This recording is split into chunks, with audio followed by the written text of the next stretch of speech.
Hi, my name is Susan Taylor, and for those of us who are practitioners of dialogue, as you probably know, the month of December is a very important month.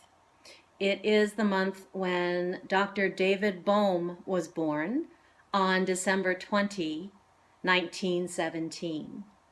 So if Dr. Bohm were alive today, next week, he would be celebrating his 99th birthday.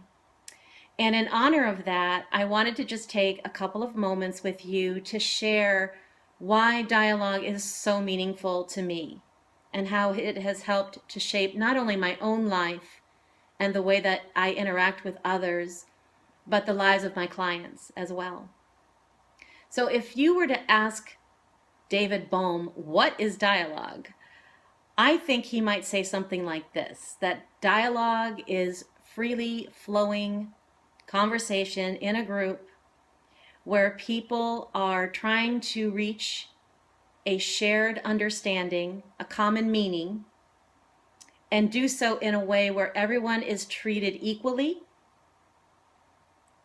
and judgments are suspended. And I agree with all of that. However, I do think that yes, while dialogue involves conversation, and it certainly involves talking with one another, dialogue for me has nothing to do with dialogue. Dialogue for me is about mindsets. It's about mindfulness. And it's about paying attention to how we interact with one another. So how do we listen to another human being?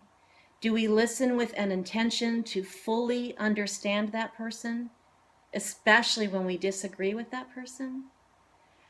What kind of assumptions are we making about ourselves and people in the group as we're having this conversation?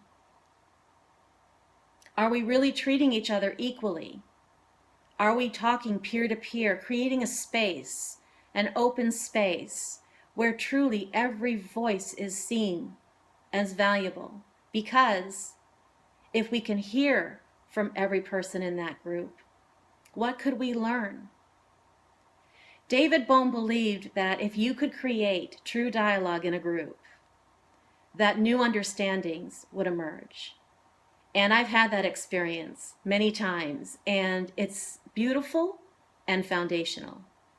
So when I think about this, and I think about dialogue, what I believe is really happening is, yes, it is about how we are interacting with other people. But I think at a more foundational level, it's about how we are interacting with ourselves. And then how, in that, are we playing a role in the conversation and in our interactions with other human beings. So as we approach 2017, which would be David Bohm's 100th year, I'm going to take a little bit of time over the next month or so to talk a little bit about the principles that underpin dialogue and why they're so important. Dialogue is more than an activity, it's a journey, it's a path. And there are certain principles and understandings and disciplines that you need to develop as you begin walking down that path.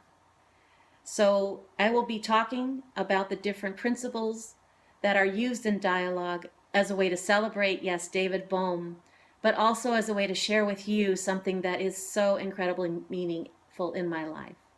So I look forward to seeing you again over the coming weeks. And in the meantime, if you happen to glance at a calendar next week and you see that it's December 20, maybe you'll take a moment to wish David Bohm a very happy birthday. Thanks for listening, and I will talk with you soon.